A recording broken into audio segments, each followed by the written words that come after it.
தத்ரைவ மே விஹரதோ புஜதண்டயுக்மம் காண்டீபலக்ஷணமராதிபதாய தேவா சேந்திராஸ்ரிதா யத் அனுபாவிதம் ஆஜமீட தேனாஹமத்ய முஷித புருஷேன பும்னா. ஸ்வர்கலோகங்களில் சில நாள்கள் நான் விருந்தாளியாக தங்கியிருந்த போது நிவாத கவச்சன் என்ற அசுரனை கொல்வதற்காக இந்திரன் உட்பட எல்லா தேவர்களும் காண்டீவ வில்லை ஏந்திய எனது கரங்களில் தஞ்சம் புகுந்தனர். அரசே, அஜமீட குலத் தோன்றலே, யாருடைய தூண்டுதலால் நான் அவ்வளவு சக்தி வாய்ந்தவனாக இருந்தேனோ அந்த பரமபுருஷ பகவானை இப்பொழுது நான் இழந்தவனானேன். பொருளுரை: தேவர்கள் அதிகமான புத்தியும் சக்தியும் அழகும் கொண்டவர்கள் என்பதில் சந்தேகமில்லை. இருப்பினும் பகவானின் கருணையால் சக்தியளிக்கப்பட்டிருந்து காண்டீவ வில்லை அர்ஜுனன் பெற்றிருந்ததால் அவரது உதவியை தேவர்கள் நாட வேண்டி இருந்தது. பகவான் சர்வசக்தி படைத்தவராவார். அவர் விரும்பினால் அவரது தூய பக்தர்கள் எவ்வளவு சக்தியுடையவர்களாகவும் இருக்கலாம். அதற்கு ஒரு எல்லையே இல்லை. மேலும் யாருடைய சக்தியாவது பகவான் திரும்பவும் எடுத்துக்கொள்வாரேயானால் பகவானின் விருப்பப்படி அவர் சக்தியை இழந்து விடுகிறார்.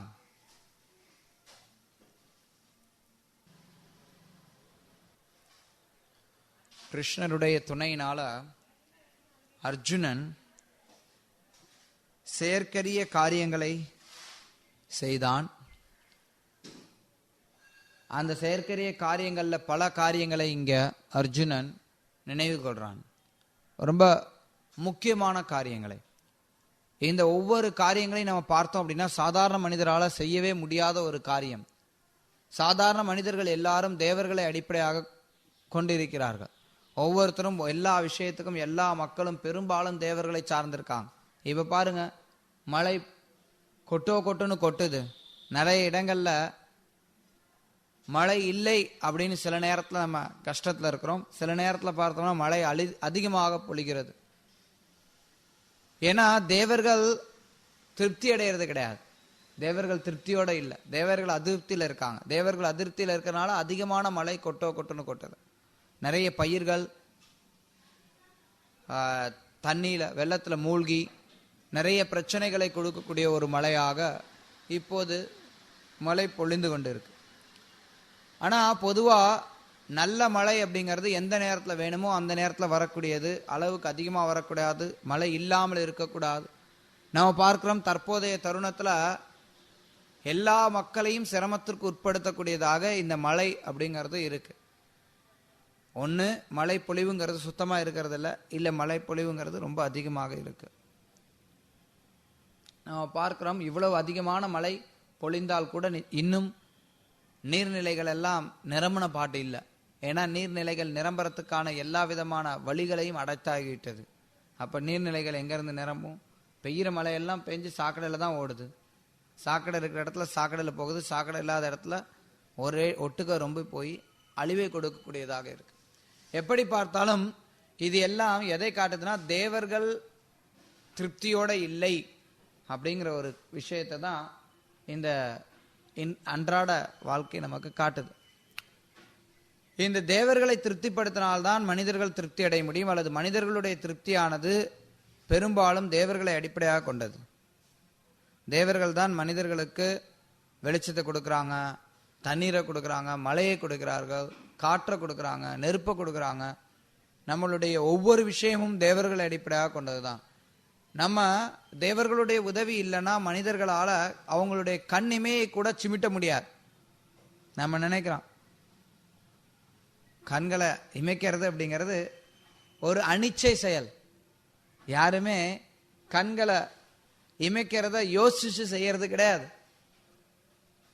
சில நேரத்தில் நம்ம சொன்னோம் அப்படின்னா யோசிச்சு செய்யலாம். ஆனா பெரும்பாலும் கண்களை இமைக்கிறது அப்படிங்கிறது நம்ம யோசிச்சு செய்யக்கூடிய ஒரு செயல் கிடையாது. இது ஒரு அனிச்சை செயல். அப்படி அனிச்சை செயலா இருந்தால் கூட அதை கூட கட்டுப்படுத்துறதுக்கு சில தேவர்கள் இருக்கிறார்கள். மனிதனுடைய ஒவ்வொரு இயக்கமும் தேவர்களை சார்ந்து அமையுது. இது பொதுவாக இருக்கக்கூடிய ஒரு நிலை. மனிதனுடைய பலம், மனிதனுடைய செயல்கள் எல்லாமே நிறைய அளவுல, அதாவது பெரும்பாலும் தேவர்களை அடிப்படையாக கொண்டு இருக்கும். அவங்களுடைய உதவி இல்லைன்னா நம்ம சாப்பிட்டதை கூட நம்மளால சாப்பிடக்கூட முடியாது, செரிக்க கூட முடியாது, கழிவுகளை வெளியேற்ற முடியாது.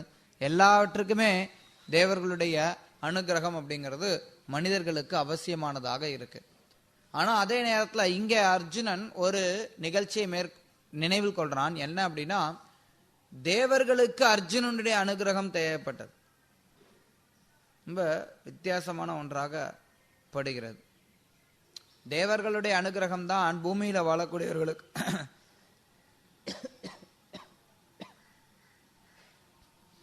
தேவர்களுடைய அனுகிரகம் தான் பூமியில வாழ்றவங்களுக்கு அவசியமாக இருக்குங்கிறது பொதுவா நம்ம பார்க்கக்கூடியது. ஆனா அதே நேரத்துல அந்த தேவர்களுடைய அனுகிரகம், தேவர்களுக்கு இந்த பூமியில வாழக்கூடிய ஒருத்தருடைய அனுகிரகம் தேவைப்படுது. அந்த நபர் தான் அர்ஜுனன். அப்ப அர்ஜுனனுடைய நிலை என்ன அப்படிங்கிறத நம்ம யோசித்து பார்க்கலாம்.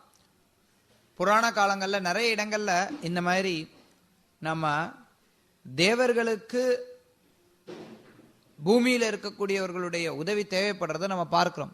இன்னொரு உதாரணம் யாரா கொடுக்க முடியுமா? தசரதன், அப்புறம் கட்வாங்க மன்னர். பல நேரங்கள்ல நம்ம பார்க்கிறோம், இந்த பூமியில இருக்கக்கூடியவர்கள் கூட தேவர்களுக்கு உதவி செய்யறத பார்க்கிறோம் சில சூழ்நிலைகளின் கீழே. ஆனா பொதுவா தேவர்கள் தான் இந்த பூமியில இருக்கக்கூடியவங்களுக்கு உதவி செய்யறாங்க. சில நேரங்கள்ல வேத கலாச்சாரத்துல மன்னர்கள் மிக சக்தி வாய்ந்தவர்களாக இருப்பார்கள். அவர்களுடைய சக்தி தேவர்களுக்கும் உதவக்கூடியதாக இருக்கும். சும்மா இன்னைக்கு இருக்கிற மாதிரி மன்னர்கள்லாம், ஆட்சியாளர்கள்லாம் அப்ப கிடையாது. கலியுகத்துல எல்லாமே குறைஞ்சுட்டே வருது. எல்லாமே குறையுது, பலமெல்லாம் குறையுது, மன்னர்களுடைய ஆட்சி திறமையெல்லாம் குறையுது. அதனாலதான் பார்த்தோம்னா சின்ன சின்ன நாடா, சின்ன சின்ன மாநிலமா, சின்ன சின்ன ஊரா, சின்ன சின்ன நகராட்சியா எல்லாத்தையும் பிரிச்சு விடுறாங்க. ஏன்னா யாருக்கும் ஆட்சிக்கான திறமை இல்லை. ஆனா அந்த காலத்துல இருந்த ராஜாக்கள் எல்லாம் எந்த அளவுக்கு திறமைசாலிகளாக இருந்தார்கள்னா, தேவர்களுக்கு கூட உதவி செய்யக்கூடிய நேரத்துல சில நேரங்கள்ல தேவர்களுக்கு கூட உதவி செய்யக்கூடியவர்களாக இருந்தார்கள். மிகச்சிறந்த ஆட்சியாளர்கள். இன்னைக்கு இருக்கக்கூடிய மிகச்சிறந்த ஆட்சியாளர் அப்படின்னா ஏதோ ஒரு சின்ன ஒரு மாநிலத்தை ஆட்சி பண்ணாங்க, இல்ல ஒரு சின்ன ஒரு நாட்டை ஆட்சி பண்ணாங்க அப்படின்னா மிகச்சிறந்த ஆட்சியாளர்கள்னு சொல்றோம். ஆனா அவங்க கூட அவங்களுடைய கட்டுப்பாட்டுல முழுமையா இருக்கிறது கிடையாது எதுவுமே. பொருளாதார முன்னேற்றத்தை கொடுத்தாங்க அப்படின்னா அவங்க மிகச்சிறந்த ஆட்சியாளர் நினைக்கிறோம். ஆனா உண்மையான ஆட்சியாளர் அப்படிங்கிறவங்க அப்படிப்பட்டவங்க கிடையாது. அவங்க எல்லா விதத்திலையும் திறமைசாலிகளாக இருக்கணும். கீதையில கிருஷ்ணர் ஒரு சத்திரியனுடைய லட்சணங்களை குறிப்பிடுறார். சத்திரியன் போருக்கு முன்னே போகக்கூடியவனா இருக்கணும், தய குணம் உடையவனா இருக்கணும். சத்திரியன் அப்படிங்கிறவன் யாருக்காவது போய் ஏதாவது ஒரு விஷயத்தை கேட்டாங்க அப்படின்னா உடனே கொடுக்கக்கூடியவனா இருக்கணும். சத்திரியங்க கிட்ட போய், அதுவும் குறிப்பா சாதுக்கள், பிராமணர்கள் ஏதாவது கேட்கறாங்க அப்படின்னா எல்லாவற்றையும் கொடுக்க தயாராக இருக்கணும். அதை நம்ம பார்க்கிறோம். தசரதருக்கு அவருடைய வாழ்வை காட்டிலும் மிக முக்கியமானதாக ராமலட்சுமணர் திகழ்ந்தாங்க. குறிப்பா ராமர். ஆனா அந்த ராமரை என்னுடைய பாதுகாப்புக்கு வேண்டும் அப்படின்னு சொல்லி விஸ்வாமித்திரர் தசரதர்கிட்ட கேட்கிறார். மிக இளைய பருவம் ராமருக்கு. ராமர் முதற் கடவுள். ஆனா தசரதருக்கு அவருடைய பாசம் தான் அங்க முன்ன தெரிஞ்சது. என்னுடைய மகன் இளையவன், இவனை எப்படி நான் விஸ்வாமித்திரருடைய பாதுகாப்புல அனுப்புறதுன்னு சொல்லி தயங்கினார். ஆனா அதே நேரத்தில் அவரால் கொடுத்த வாக்க மீற முடியல. அது மட்டும் இல்லாம ஒரு பிராமணர் வந்து கேட்கும் போது எந்த ஒரு விஷயத்தையும் மீற முடியாது. ஒரு பிராமணரோ ஒரு சாதுவோ ஒரு சத்திரன் கிட்ட வந்து எனக்கு இந்த விஷயத்தை நீங்க செய்யணும் அப்படின்னு சொல்லி கேட்டா அந்த விஷயத்தை செய்ய வேண்டியது ஒரு சத்திரனுடைய கடமை, அடிப்படையான கடமை. இது மாதிரி நிறைய விஷயங்கள் இருக்கு. ஒரு பிராமணர் வந்து ஏதாவது உதவி கேட்டா அதை செய்யணும். அது ஒரு சத்திரியர் கிட்ட யார் வந்து கேட்டாலும் கொடுக்கணும். எந்த மக்கள், எந்த ஒரு பிரஜை வந்து கேட்டாலும் அதை கொடுக்கணும். அதை கொடுக்க தயாராக இருக்கணும். அதுதான் ஒரு சத்திரியனுக்குடைய லட்சணம். ஆனா இன்றைக்கு பார்த்தோம் அப்படின்னா அந்த மாதிரிலாம் சத்திரியர்கள்லாம் கிடையாது. எந்த அளவுக்கு செய்யறாங்களோ அந்த அளவுக்கு விளம்பரப்படுத்திக்கணும்னு பாக்குறாங்க. இன்னும் சொல்ல போனா செய்யறதை காட்டிலும் பல மடங்கு விளம்பரப்படுத்திக் கொள்ளதான் இன்னைக்கு இருக்கக்கூடிய சத்திரியர்கள் விருப்பமுடையவர்களா இருக்காங்க. ஆக மொத்தம் இன்றைக்கு இருக்கக்கூடிய ராஜாக்களுக்கு எந்த ஒரு திறமையும் கிடையாது. அவங்களால தேவர்களை பார்க்க கூட முடியாது, தேவலோகத்துக்கு போக கூட முடியாது. தேவர்களுக்கு எங்க இருந்து உதவி பண்றது? இன்னும் சொல்ல போனா சில பேர் தேவர்கள் இருக்கிறத நம்பாமலே கூட இருக்காங்க. கடவுள் நம்பிக்கை இல்லாதவர்கள்லாம் சத்திரியர்கள் அப்படின்னு சொல்லிக்கிட்டு இருக்காங்க. சத்திரியர்களும் சொல்லிக்கிறது இல்லை அவங்க, ஆனா ஆட்சியாளர்களுடைய பொறுப்புல இருக்கிறாங்க. உண்மையில நம்ம பார்த்தோம்னா இந்த சத்திரியர்கள் எப்ப திறமை வாய்ந்தவர்களாக இருக்கிறாங்களோ அவங்க தேவர்களால கூட புகழப்படத்தக்கவர்களாக இருக்கிறார்கள். அத்தகைய நபர்கள ஒருத்தரா அர்ஜுனன் விளங்குறான். அர்ஜுனன் ஒரு விருந்தாளியாக சொர்க்கலோகத்துக்கு போயிருந்தான். அந்த நேரத்துல நிவாத கவச்சன் அப்படிங்கிற அசுரன் தேவர்களை தாக்க வந்தார்கள். அப்ப தேவர்கள் எல்லாரும் அர்ஜுனன் கிட்ட தஞ்சமடைந்தனர். அர்ஜுனன் கிட்ட காப்பாற்ற சொல்லி வேண்டினார்கள். அந்த நேரத்தில் அர்ஜுனன் தன்னுடைய காண்டீவ வில்லை கொண்டு தேவர்களை பாதுகாத்து அசுரர்களை அழித்தான். ஒரு மிகப்பெரிய செயல், மாபெரும் செயல். அதனால பொதுவா ஒரு விஷயம், தேவர்களை சார்ந்தான் மனிதர்கள் இருந்தால் கூட சில நேரங்கள்ல மனிதர்களை சார்ந்தும் தேவர்கள் மாறுறாங்க. அதுவும் குறிப்பா சில பிரபா இங்க குறிப்பிடுற மாதிரி எப்ப கிருஷ்ண பக்தன் அந்த இடத்துல இன்வால்வ் ஆகிறானோ அப்ப அந்த நேரத்துல பக்தனுக்கு பகவான் எத்தகைய விசேஷமான சக்தியையும் கொடுக்க முடியும். பகவானால என்ன காரியத்தை வேண்டுமானாலும் யார் மூலமாக வேண்டுமானாலும் செய்விக்க முடியும். அதைத்தான் கிருஷ்ணர் கீதையிலையும் சொல்றார் அர்ஜுனன் கிட்ட, நிமித்த மாத்திரம் பவசவ்ய சச்சின், இவங்க எல்லாரையும் நான் ஏற்கனவே கொண்டுட்டேன். இந்த போர்ல யாரெல்லாம் மாவீரர்கள் இருக்காங்களோ இவங்க எல்லாரும் ஏற்கனவே இறந்துட்டாங்க. எல்லா வேலையும் நான் செஞ்சுட்டேன், நீ வெறும் கருவியா மட்டும் செயல்படுங்கிறார். அதாவது கிருஷ்ணருடைய கருணை இருந்ததுன்னா கிருஷ்ணருடைய ஏற்பாட்டின்படி யார் வேண்டாலும் எப்படி வேண்டாலும் செயல்பட முடியும். முக்கம் கரோதி வாசாலம் வல்கும் லங்காயத்தே கிரிம் எத் கிருபாதமகம் வந்தே ஸ்ரீகுரும் தீனதாரிணம் பிரமானந்த மாதவம். மாதவனுடைய கருணை, குருவனுடைய கருணை ஒருத்தருக்கு இருந்ததுன்னா ஒரு முடவன் கூட மலை ஏற முடியும். யாருக்கு வேணாலும் எந்த விஷயத்தை வேணாலும் செய்ய முடியும்.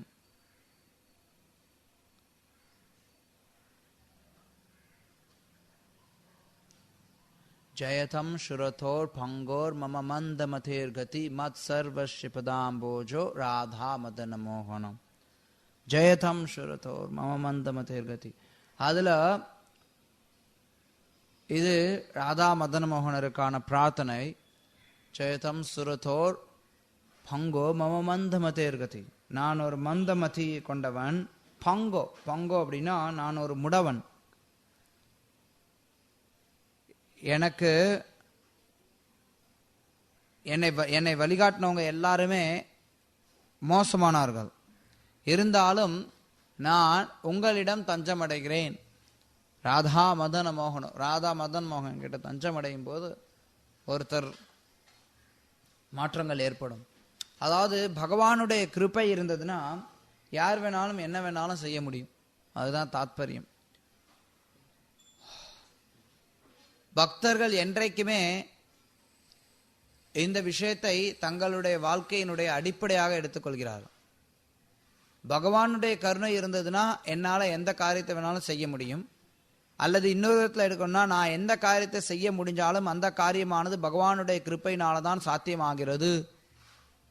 என்னுடைய சொந்த முயற்சியினால எதுவுமே சாத்தியம் ஆகாது, அதற்கான வாய்ப்பு இல்லை. அப்படிங்கிறது ஒரு பக்தனுடைய வாழ்க்கையினுடைய அடிப்படை கோட்பாடாக இருக்கணும்.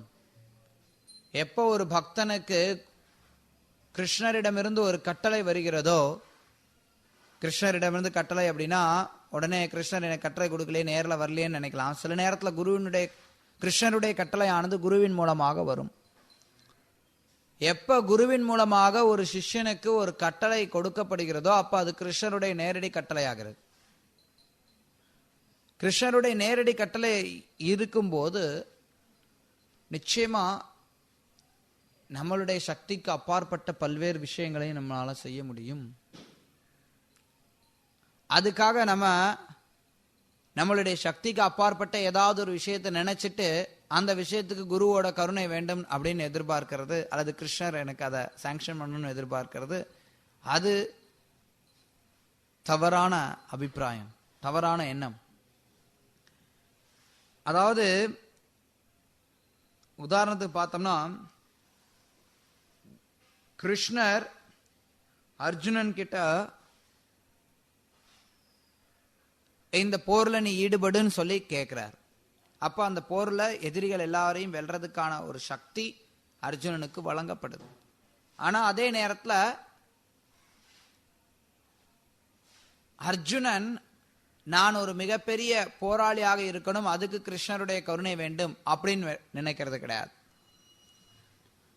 கிருஷ்ணருடைய கருணை இருக்கிறனால மிகப்பெரிய போராளியாக திகழ முடியுதுன்னு நினைக்கிறான ஒழிய அதை மாத்தி யோசிக்கிறது கிடையாது, மாத்தி யோசிக்க கூடாது. அது சுத்த பக்தியாக அமையாது.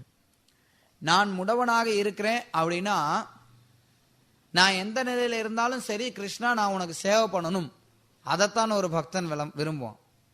நம்ம சொல்றோம் கிருஷ்ணருடைய கருணை இருந்ததுன்னா முடவன் கூட மலையேற முடியும்னு சொல்றோம். முடவன் கூட மலையேற முடியும் அப்படின்னா அப்ப அதனுடைய தாத்பரியம் என்ன? சரி, முடவன் கூட மலையேறலாம், நான் முடவனாக இருக்கிறேன், நான் மலையேறணும், கிருஷ்ணா எனக்கு கருணை கொடு அப்படின்னு கேட்கறது கிடையாது. கிருஷ்ணருடைய விருப்பம் நான் மலையேறணும்னு இருந்தா நான் மலையேறேன், கிருஷ்ணருடைய விருப்பம் நான் இங்கேயே இருக்கணும்னு நினைத்தா நான் இங்கேயே இருக்கேன். ஏன்னா மலை ஏறதுனால ஒன்றும் பெருசா சாதிக்க போறது கிடையாது. பக்தி அப்படிங்கிறது இதயத்துல இருக்கக்கூடியது. இறுதியில பார்த்தோம் அப்படின்னா பக்தி அப்படிங்கிறது இதயத்துல இருக்கக்கூடியது. வெளியில இருக்கக்கூடிய செயல்கள் எல்லாம் அதனுடைய இதயத்துல இருக்கிறதுனுடைய வெளிப்பாடுகள். ஆனா இறுதியா பார்த்தோம் அப்படின்னா பக்தி அப்படிங்கிறது ஒருத்தருடைய இதயத்துல இருக்கு. எந்த அளவுக்கு பாவத்துல இருக்காங்களோ அதைத்தான் பகவான் பார்க்கிறார். பாவ கிரகி ஜனார்தனா. வெளியில நம்ம என்ன செய்யறோம், எது செய்யறோம் அப்படிங்கறதெல்லாம் ஒரு பொருட்டு கிடையாது. ஆனா அதே நேரத்துல கிருஷ்ணர் சில நேரங்கள்ல சில காரியங்களை செய்யறதுக்கு நினைப்பார். அப்படி செய்ய நினைக்கும் போது தன்னுடைய பக்தர்கள் யார் மூலமாவது அந்த காரியத்தை செய்வார். பக்தர்கள் யாருக்காவது சக்தியை கொடுப்பார். அந்த பக்தர்கள் அதை செய்து அவங்களுக்கு அந்த நற்பெயரை பெற்றுக்கொள்வார்கள். இது சராசரியா வாழ்க்கையில, அன்றாட வாழ்க்கையில பக்தன் சந்திக்கக்கூடிய ஒரு விஷயம், நம்ம எல்லோரும் சந்திக்கக்கூடிய ஒரு விஷயம். நம்ம எந்த காரியத்தை செஞ்சாலும் பொதுவா நம்ம பெரிய காரியத்தை செய்யும் போது எளிமையா நினைவில் கொள்றது வாஸ்தவம். நமக்கு அது எளிமையா இருக்கும்.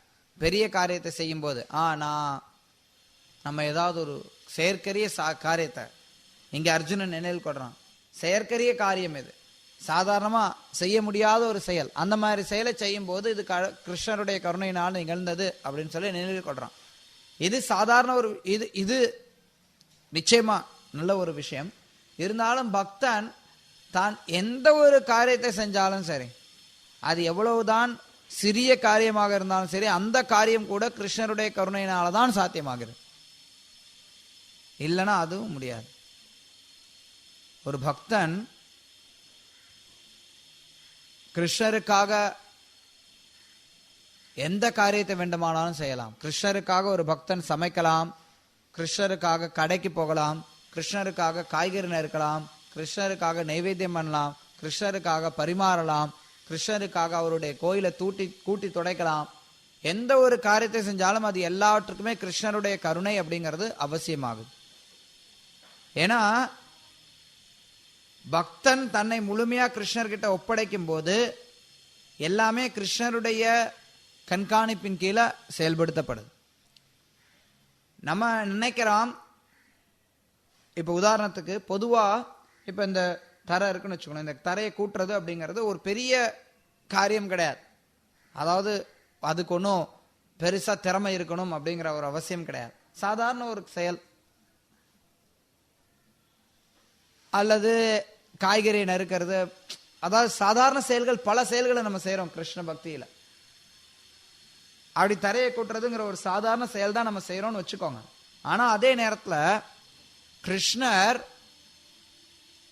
நம்மளுடைய கையினுடைய இயக்கத்தை முடக்கினார் அப்படின்னா நம்மளால அந்த சாதாரண காரியத்தை செய்ய முடியுமா? பல நேரங்கள்ல நமக்கு யாருக்கும் முடங்க கிடையாது, கைகள்லாம் கால்கள்லாம். இருந்தாலும் சில நேரத்துல எப்பயாவது வியாதி வரும்போது ஏதாவது காய்ச்சல் வந்துருச்சு அப்படின்னா எந்திரிக்க கூட முடியாது, நிக்க கூட முடியாது, உட்கார கூட முடியாது, கையை அசைக்க முடியாது. அப்ப நம்மளால அந்த தரையை கூட்ட முடியுமா அப்படின்னா முடியாது. அதாவது நம்ம சாதாரணமா செயல்படுறதுக்கான சக்தி கூட நம்ம கிட்ட இருந்து வெளியில போயிடுது. உண்மையில ஒரு கிருஷ்ண பக்தனுக்கு அது கூட கிருஷ்ணருடைய ஏற்பாட்டின் படி தான் நடக்கிறது.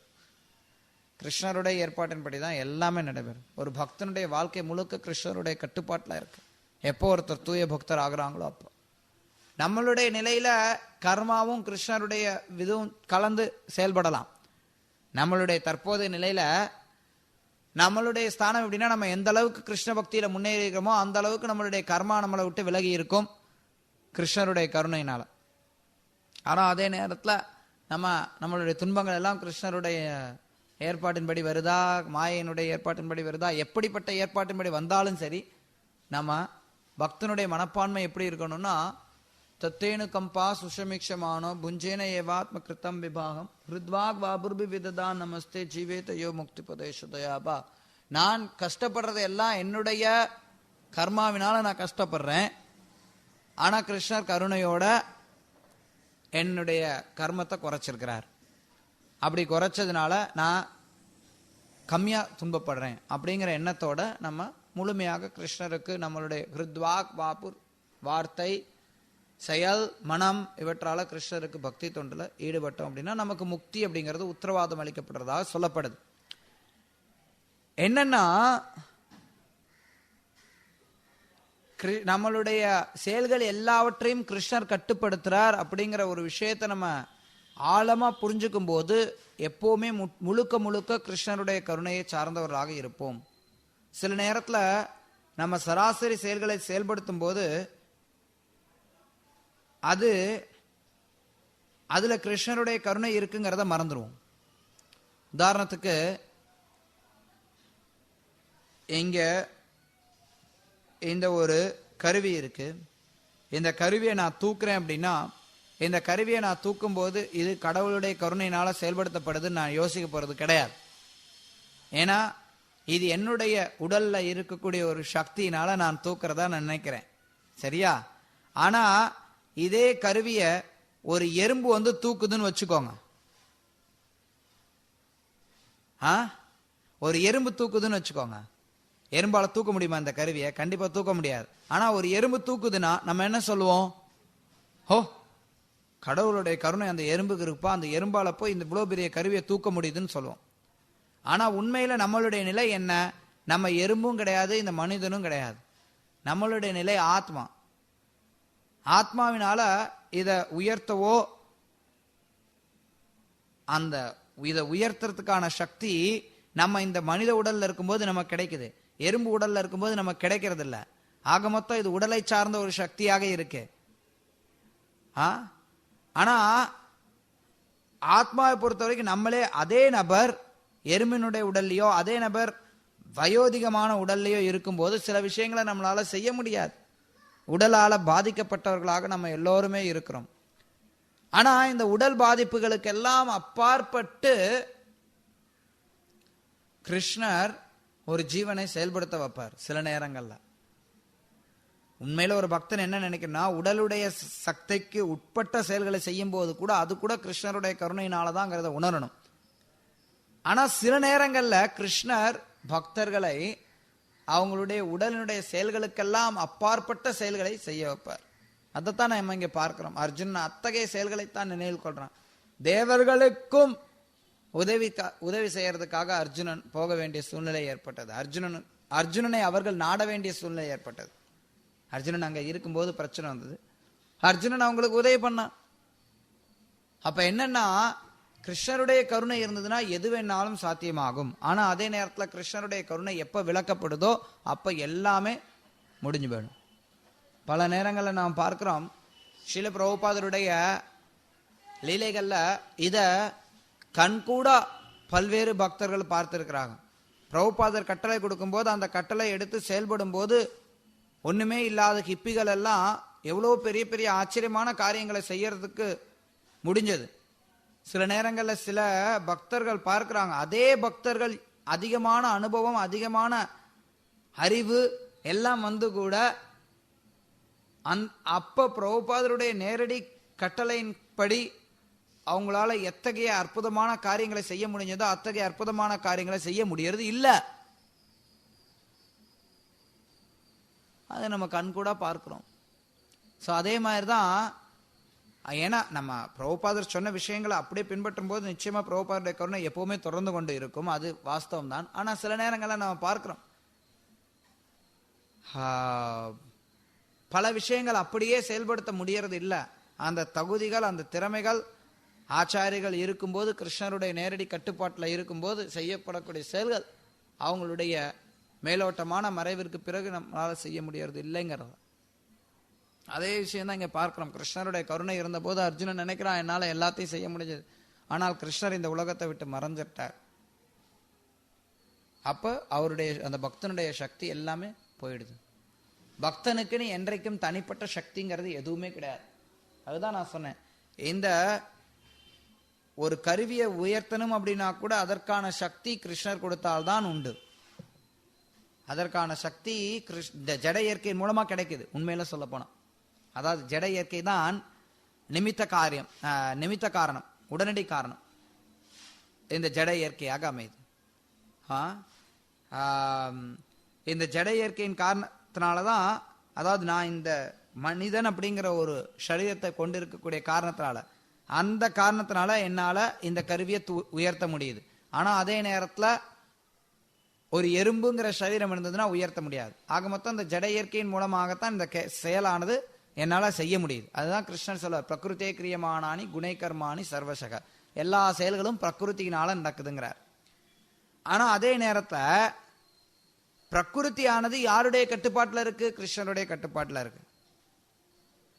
பொதுவா யார் ஒருத்தர் பக்தர்களாக இல்லையோ அவங்களுக்கு கிருஷ்ணர் மறைமுகமான கட்டுப்பாட்டில் இருக்கார், பிரகிருத்தின் மூலமாக கட்டுப்படுத்துறார். நமக்கும் பிரகிருத்தின் மூலமாக செயல்படுற மாதிரி தெரிஞ்சா கூட ஒரு பக்தி தொண்டுல இருக்கக்கூடியவர்களுக்கு கிருஷ்ணருடைய உயர்ந்த சக்திகள் செயல்பட ஆரம்பிக்குது. அப்ப பிரகிருதி, கிருஷ்ணர் நேரடியா அந்த பக்தனுடைய எல்லா விஷயங்களையும் பார்த்து கொள்றார். எல்லா கட்டுப்பாட்டையும் கிருஷ்ணர் நேரடியா எடுத்துக்கிறார். அதனால ஒரு பக்தனால எந்த ஒரு செயலையும் சாதிக்க முடியும். இப்ப உங்களுக்கு ஒரு கதை தெரிஞ்சிருக்கலாம். ஸ்ரீல பிரபுபாத் சொல்வார் இந்த கதைய. ஒரு எலி ஒண்ணு ஒரு சாது கிட்ட வந்தது, வந்து வேண்டுனுச்சு, என்ன பூனை விரட்டுது, நான் என்ன பண்ணட்டும்? சரி, என்ன பண்றது? ஓகே, நீ பூனையா மாறிடு. பூனையா மாறிடுச்சு. அதுக்கப்புறம் கொஞ்ச நேரம் கழிச்சு அந்த பூனைய என்ன விரட்டினது? ஓனாயா நாயா? நாய் விரட்டுதுன்னு வருவார். நாய் விரட்டுதுன்னு அறியும் அவர், சரி நாயா மாத்திடுவார். அதுக்கப்புறம் நாய புலி விரட்டுதுன்னு வருவார், சரின்னு புலியா மாத்திடுவார். புலியா மாத்தினே அந்த புலி அந்த சாதுவே அப்படி முறைச்சு பார்க்கும், எனக்கு பசிக்குதே, நீங்க தான் எனக்கு உணவு அப்படின்னு. அப்ப அந்த சாது மறுபடியும் என்ன பண்ணுவார்?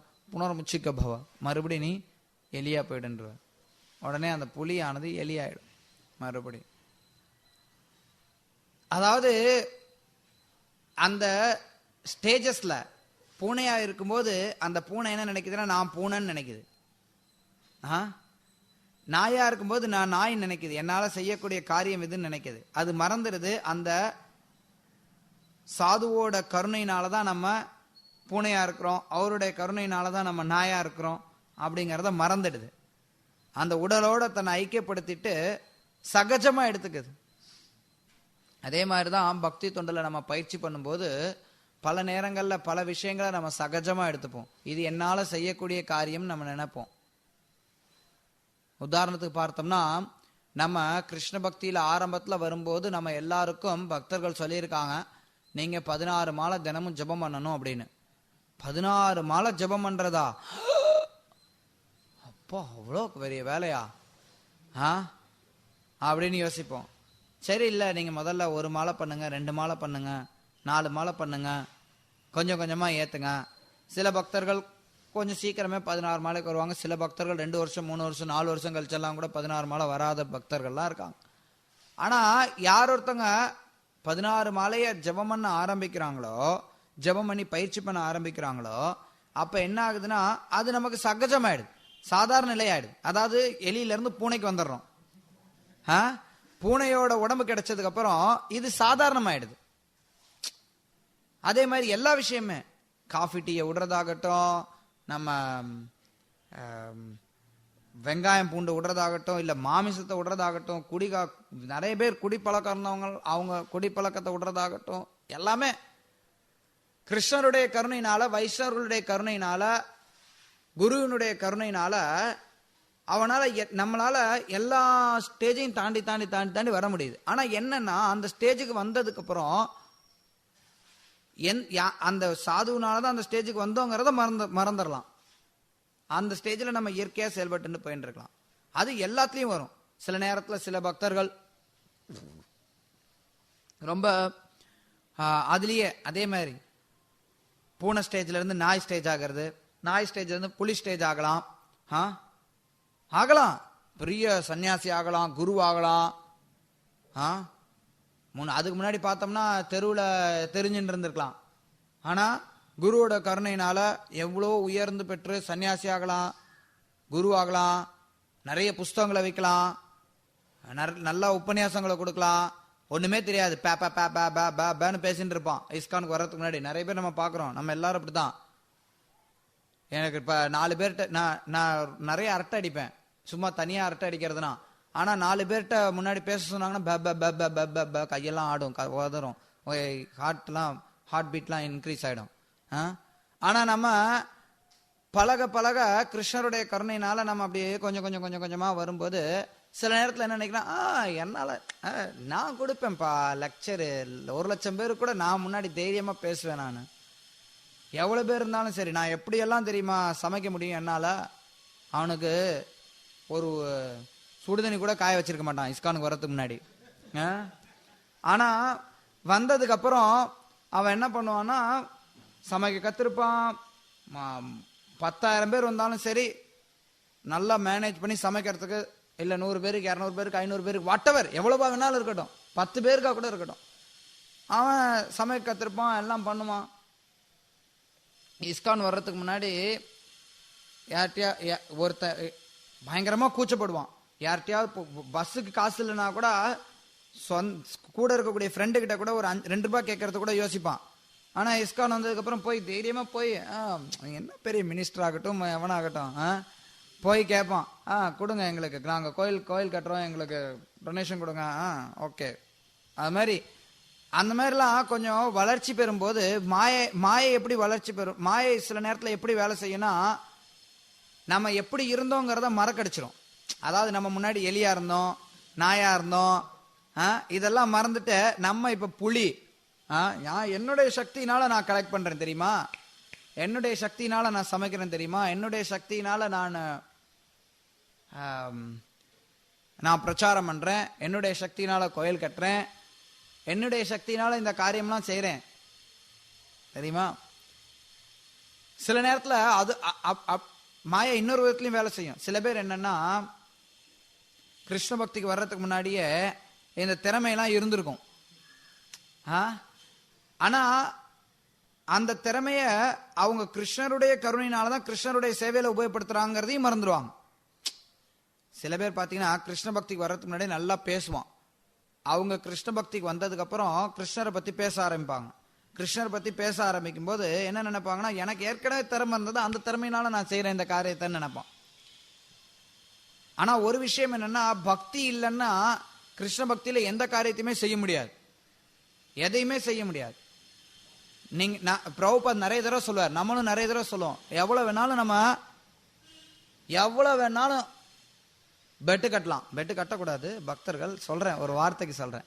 அதாவது எவ்வளவு வேணாலும் நம்ம சவால் விடலாம்.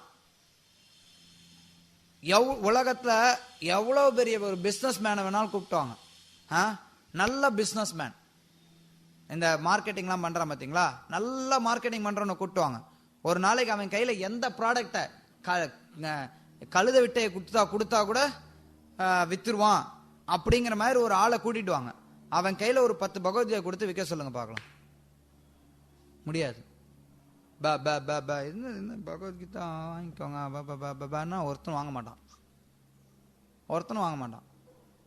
அதாவது கிருஷ்ணருடைய அனுகிரகம், கிருஷ்ண பக்தி எவனுக்கு இருக்கோ அப்பதான் அவனால் அந்த காரியத்தை செயல்படுத்த முடியும். ஆனா என்ன நினைப்போம்னா, நம்ம அதெல்லாம் அதுல வளர்ந்து அதுல சகஜமானதுக்கு அப்புறம் இது நானே செய்ய முடியும், என்னால செய்ய முடிஞ்ச காரியம் அப்படின்னு நம்ம நினைக்கிறதுக்கு வாய்ப்புகள் இருக்கு.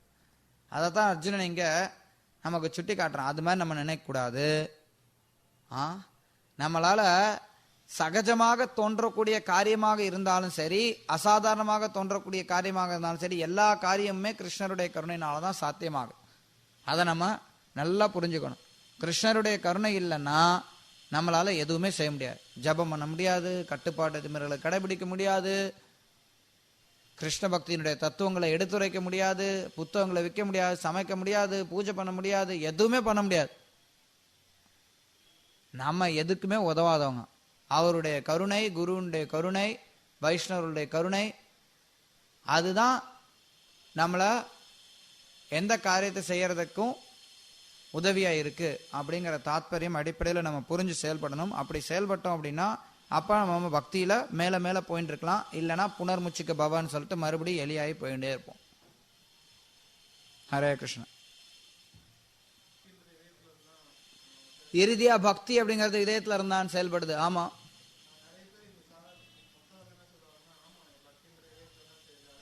நான் சொன்ன இறுதியான்னு ஏன் தெளிவா புரிஞ்சுக்காம கேள்வி கேட்கறீங்க? இறுதியான்னு சொன்ன, இறுதியான பாவ பக்தி நிலையில வரும்போது இறுதியில உண்மையில எல்லா ஜீவன்களுமே ஜீவரோ ஸ்வரூப கிருஷ்ணர நித்திய தாஸ், அது எல்லா ஜீவன்கள்ட்டையும் இருக்கு. ஆத்மார்த்தமா செய்யக்கூடியதுதான் பக்தி. பக்தி அப்படிங்கிறது வார்த்தையிலையோ செயல்லையோ மனசுலையோ கூட கிடையாது. பக்தி அப்படிங்கிறது ஆத்மாவினுடைய ஸ்வரூபம், ஆத்மாவிடமிருந்து வருது. ஆத்மாவானது ஆத்மா ரீதியிலிருந்து மனதின் மூலமாக, புலன்களின் மூலமாக பக்தியானது வெளிப்படுத்தப்படுது. ஆனா இறுதியா பார்த்தோம்னா பக்தி அப்படிங்கிறது இதயபூர்வமானது. இதயபூர்வமா இருக்கக்கூடிய பக்தி இதயபூர்வமா மட்டும் இருக்கிறது கிடையாது. இதயபூர்வமா இருக்கு அப்படின்னா அது செயல்கள்ல வெளிப்படுத்தப்படுது. பொதுவா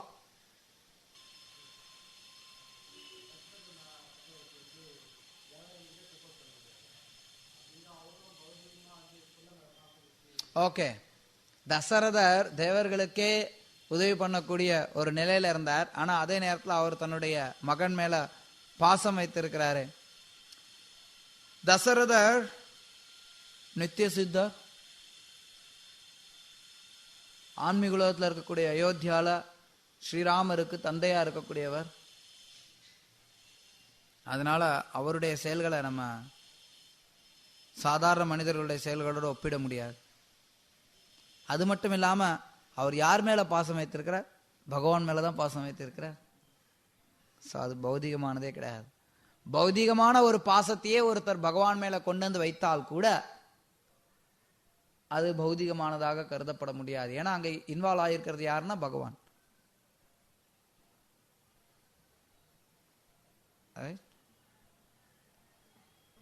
அதனால அந்த இடத்துல பகவான் அவருடைய தொடர்புல இருக்கிறதுனால அது சாதாரண ஒரு பாசம் கிடையாது, அது பக்தி.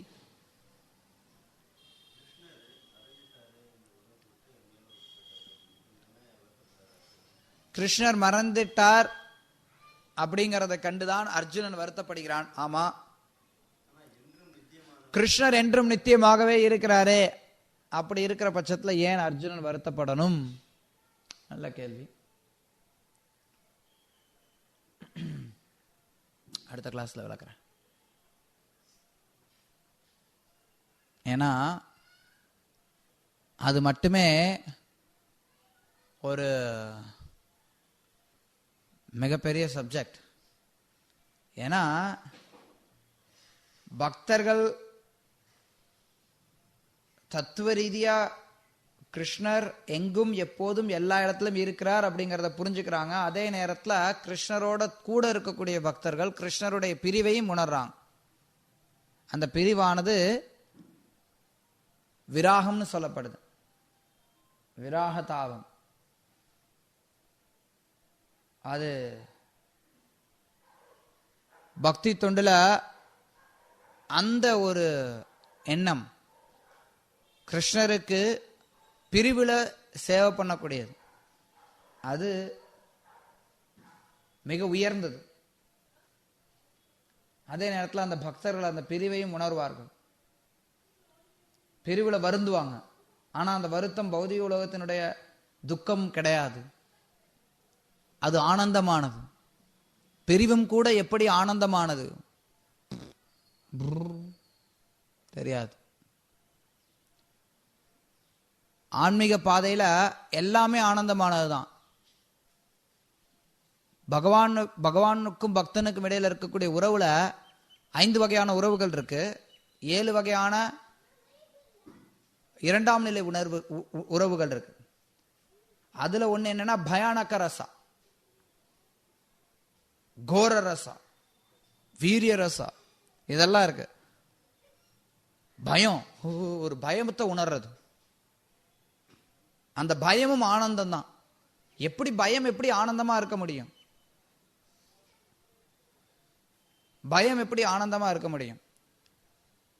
சில பிரபுபார் உதாரணம் கொடுப்பார். நிறைய பேய் படம்லாம் வருது. மக்களுக்கு தெரியும் அந்த பேய் படம் பார்க்க போறதுக்கு முன்னாடி இதை பார்த்தோம்னா ரொம்ப பயமா இருக்கும்னு. ரைட்? கண்ணை முடிக்கணும், பயமா இருக்குங்கிறது தெரியும். அந்த படம் ரொம்ப பயமா இருக்கும் அப்படிங்கிறதுக்காகவே போய் பார்க்க போவாங்க. ஏன்னா அங்க ஒரு அந்த பயத்தை உணர்றதுல ஒரு வகையான மகிழ்ச்சி அவனுக்கு இருக்கு. ரைட்? அதுக்காக தான் அந்த பேய் படத்தை பார்க்க போறான். ஸோ பிரபுபா சொல்லுவார், அது மாதிரி இது ஒரு ரஃப் எக்ஸாம்பிள். பிரபுபா சொல்லுவார், அந்த மாதிரி கிருஷ்ணரோட இருக்கக்கூடிய உறவுகள் எல்லாமே ஆனந்தமயமானது தான். அவருடைய பிரிவும் ஆனந்தமயமானது தான். அதாவது அவரோட விட்டு தூரத்தில் இருக்கிறது. நம்ம விரிவா பார்க்கலாம் எப்பயாவது.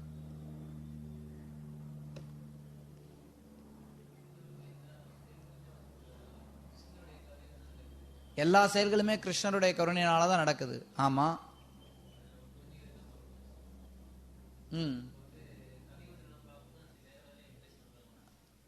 கலியுகத்துல ஊனமுற்றவர்களை மாற்றுத்திறனாளிகள்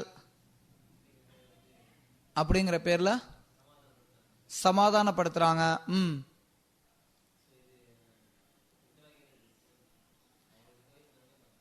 அவங்களுக்கு எந்த வகையில அது நன்மை பயக்கும்? எந்த வகையிலும் நன்மை பயக்காது. எந்த வகையிலும் நன்மை பயக்காது. அதாவது முதல்ல என்ன சொல்லுவாங்கன்னா, அதாவது கால் முடியாதவன், கை முடியாதவன், காது கேட்காதவங்க, இந்த மாதிரி ஒவ்வொன்றுக்கும் ஒவ்வொரு பேர் இருக்கும். குருடன், செவுடன், நொண்டி, முடவன், எப்படி பேர் இருக்கும். ஒன்னொன்னும் தனித்தனியா தெளிவா தெரியறதுக்காக அது என்ன பண்ணாங்கன்னா உடல் ஊனமுற்றோர்னு சொல்லி பேர் மாத்தினாங்க. அதுக்கப்புறம் ஆக்சுவலி நீங்க சொன்னீங்க உடல் ஊனமுற்றோர்னு சொல்றது பதில் இது சொல்றது நீங்க. ஆனா உடல் ஊனமுற்றோர் அப்படிங்கறதும் அதுவும் உண்மையான பெயர் கிடையாது. அதுவும் கொண்டு வரப்பட்ட பெயர். உண்மையில அவங்களுக்கு பேர் நொண்டின்னு சொல்லுவாங்க. தமிழ்ல கால் முடியலன்னா நொண்டின்னு சொல்லுவாங்க. கண்ணு தெரியாட்டி குருடன்னு சொல்லுவாங்க. குருடன்னு சொன்னா அவமானமா இருக்குன்னு சொல்லிட்டு உடல் ஊனமுற்றோர்னாங்க. உடல் ஊனமுற்றோர்னா அவமானமா இருக்குன்னு சொல்லிட்டு மாற்றுத்திறனாளிகள் நாங்க. ஆக்சுவலி பாத்தீங்கன்னா வெஸ்டர்ன் வேர்ல்டுல அதுக்கு அடுத்து ஒரு ஸ்டேஜ் போயிட்டாங்க. இன்னும் தமிழ்ல அதுக்கு வார்த்தை கண்டுபிடிக்கல. அப்படியே ஓட்டின்னு இருக்கிறாங்க. Differently abled. மாற்று oh yeah, அதுதான். there is some other word also they found across.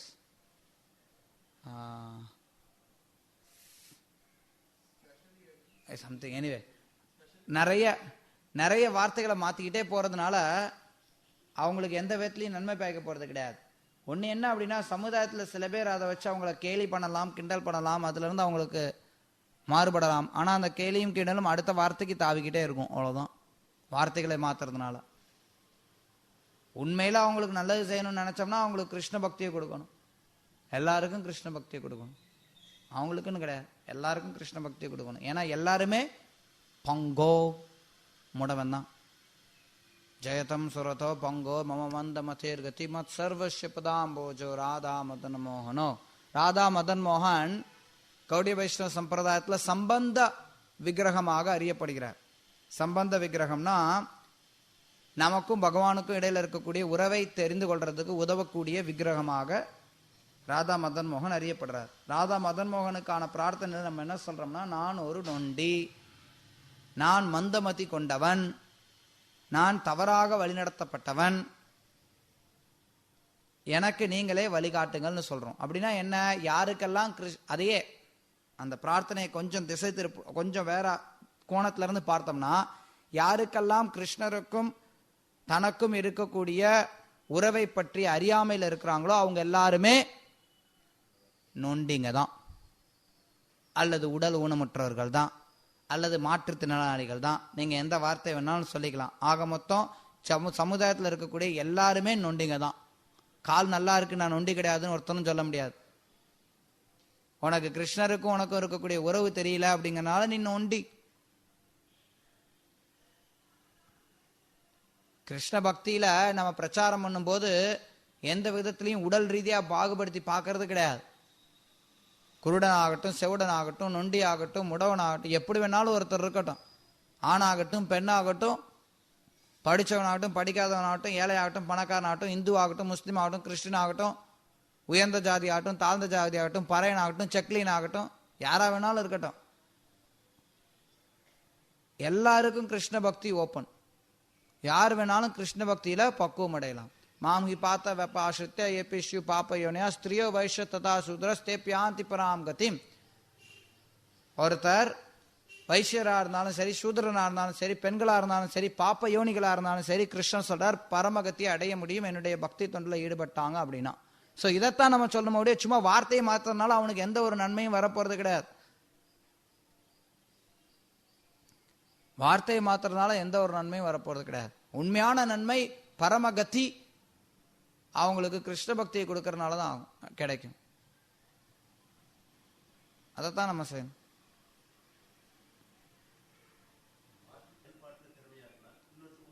ஏன், அதுதான் வித்தியாசமான வார்த்தைகளை கொடுக்கறதுனால அவங்களுக்கு இறுதியான நன்மை எதுவும் வரப்போறது கிடையாது. இறுதியான நன்மை எதுவும் வரப்போறது கிடையாது.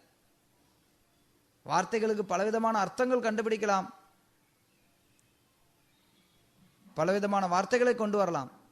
ஆனா இறுதியா அவங்களால வெற்றி அவங்களுக்கு எந்த விதத்துல நன்மை கொடுக்க முடியும்? நம்ம நினைக்கலாம் அவங்க மாற்றுத்திறனாளின்னு. உண்மையில சொல்ல போனா யாருமே திறனற்றவர்கள். கிருஷ்ண பக்தியினுடைய கோணத்துல இருந்து பார்த்தோம்னா யாரெல்லாம் பக்தி தொண்டுல இல்லையோ அவங்க எல்லாருமே எந்த திறனுமே இல்லாதவர்கள். தர்மேனகீனா பசுபி சமானம், மிருகங்கள். பக்தி தொண்டில் இல்லைன்னா மிருகம். பிரபுபா சொல்றார், உலகத்துல ரெண்டு வகையான மக்கள் தான் இருக்காங்க, பக்தர்கள், அசுரர்கள். நீ பக்தன்னா நீ பக்தன், இல்லைன்னா நீ அசுரன் அல்லது மூடா. நீ கிருஷ்ணட்ட சரணடையில அப்படின்னா நீ மூடா. யாரெல்லாம் கிருஷ்ணட்ட சரணடையிலையோ அவங்க எல்லாருமே மூடா. எல்லாருமே மூடா. மூடா அப்படின்னா முட்டாள்னு அர்த்தம். இன்னொரு அர்த்தம் மூடா அப்படிங்கிறது கழுதன்னு அர்த்தம். அதாவது சில பேர் சில விதமான பௌதிக விஷயங்கள்னால பாதிக்கப்பட்டு இருக்கலாம். அது எந்த விதத்திலையும் அவங்க கிருஷ்ண பக்தியை எடுத்துக்கிறதுக்கு தடை கிடையாது. ஆனா அதே நேரத்துல பௌதிக விஷயத்துல ஒருத்தனுக்கு கை, காலு, கண்ணு, காது, மூக்கு எல்லாமே நல்லா இருக்கலாம். ஆனா அவன் கிருஷ்ண பக்தியில இல்லைன்னா அவனுக்கு எந்த பிரயோஜனமும் கிடையாது. அதனால என்ன பிரயோஜனம்? அதனாலதான் நம்ம சொல்றோம் எல்லாருமே முடவர்கள் தான். யாரெல்லாம் கிருஷ்ண பக்தியில இல்லையோ அவங்க எல்லாருமே முடவர்கள் தான். அதனால கிருஷ்ண பக்தர்கள் அந்த ரீதியில பார்க்கறது கிடையாது. இவங்க முடிஞ்சவங்க, இவங்க முடியாதவங்க. அதே நேரத்தில் நம்ம சமுதாயத்தில் பொறுப்பு இல்லாமல் நடந்துக்கணுங்கிறது அர்த்தம் கிடையாது. எல்லாருமே முடியாதவங்க தான் அப்படின்னு சொல்லிட்டு பொறுப்பு இல்லாமல் நம்ம நடந்துக்கிறது கிடையாது. சில பேர் பார்க்குறாங்க, ஒருத்தவங்க கண்ணு தெரியாமல் வராங்க அப்படின்னா அப்படி கண்ணு தெரியாத வராங்க, அவங்க கிட்ட எப்படி நடந்துக்கிறதுங்கிறதையும் நம்ம பார்த்து நடந்துக்கணும். அதுவும் இருக்கு. உடல், ஏன்னா நம்ம இன்னும் உடலுக்கு அப்பாற்பட்ட நிலைக்கு போகலை. அதே நேரத்தில் தத்துவார்த்தமாக ஒன்று புரிஞ்சுக்கணும். ஒருத்தவங்க எவ்வளவுதான் பௌதீகமான விதத்தில் சிக்கல்ல இருந்தாலும் அவங்க கிருஷ்ண பக்தியில் ஈடுபட்டு இருந்தாங்க அப்படின்னா மிக மிக உயர்ந்தவர்கள். ஒருத்தனுக்கு கண்ணு தெரியாம, காது கேட்காம, வாய் பேச முடியாம, ஊமையா, குருடனா, செவுடனா, நொண்டியா எல்லாமே ஒருத்தனுக்கு வந்திருந்து அவன் கிருஷ்ணா ஹரே கிருஷ்ணான்னு சொல்லிட்டு இருக்கிறானா, அவன் இந்தியா ஆகட்டும், உலகமாகட்டும், தேவர்களாகட்டும் எல்லாரை காட்டிலும் உயர்ந்த ஸ்தானத்துல இருக்கிறான் ஒரு பக்தன். வெளியில பாக்குறதுக்கு அந்த பக்தன் ஒரு ஊமையா இருக்கலாம், குருடனா இருக்கலாம், செவுடனா இருக்கலாம், நொண்டியா இருக்கலாம், எப்படி வேணாலும் இருக்கலாம். ஆனா அவன் ஹரே கிருஷ்ண மகாமந்திரத்தை சொல்றான் அப்படின்னா அவன் இந்தியாவோட பிரதமர் ஆகட்டும், அமெரிக்காவோட பிரதமர் ஆகட்டும் எல்லாரையும் காட்டிலும் மிக உயர்ந்த ஸ்தானத்துல இருக்கான்.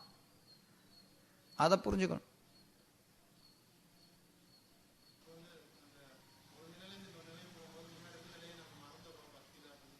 ஒரு நிலையில இருந்து இன்னொரு நிலைக்கு போகும்போது நம்ம மறந்துடுறோம்.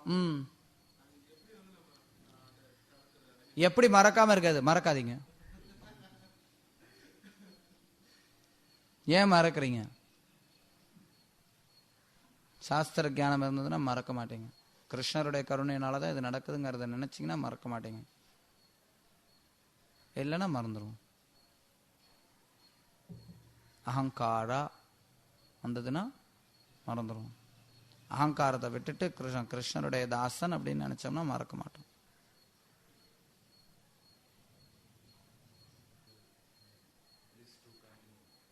ஆரம்ப நேரத்தில் ஒருத்தர் வராங்க அப்படின்னா அவங்க தொடர்றதுக்கு கிருஷ்ணர் ஒரு வகையான ஆனந்தத்தை கொடுப்பார். அதுக்கப்புறம் அவங்க முயற்சி எடுக்கணும் அப்படின்னு சொல்றோம். நான் சொல்லின்றதே கிருஷ்ணருடைய கருணை இருக்குன்னு.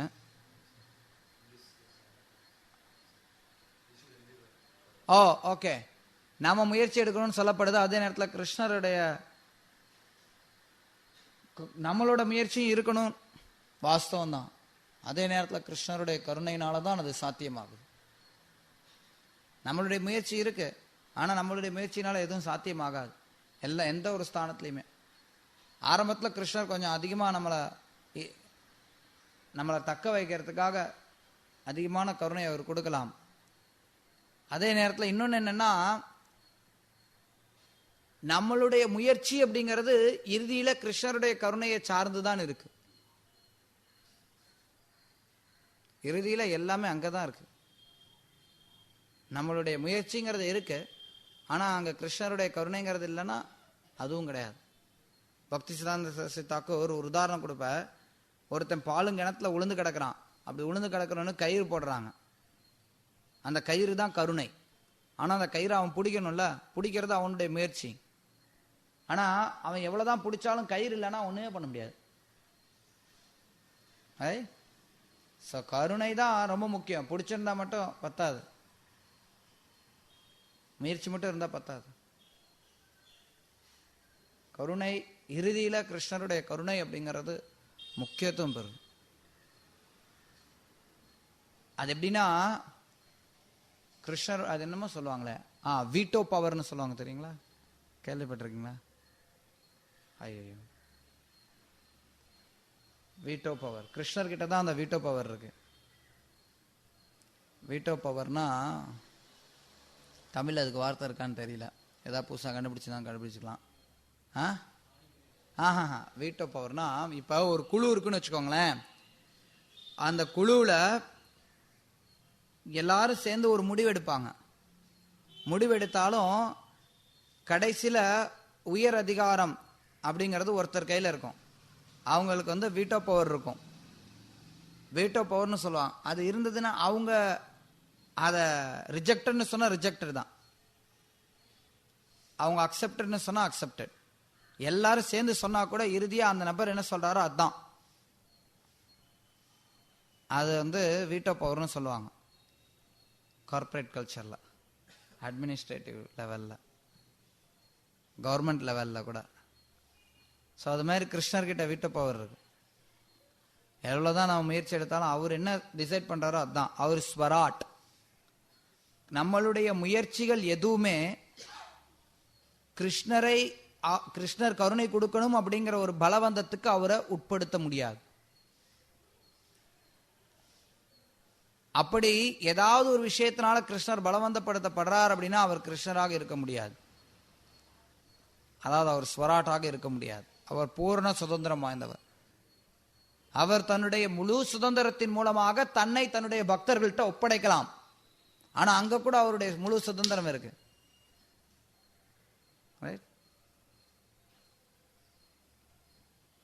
அதனால நம்முடைய முயற்சிங்கிறது இருக்கு, கிருஷ்ணருடைய கருணைங்கிறதும் இருக்கு. हरे कृष्ण. श्रीमद् भागवतम की जय. श्रील प्रभुपाद की जय.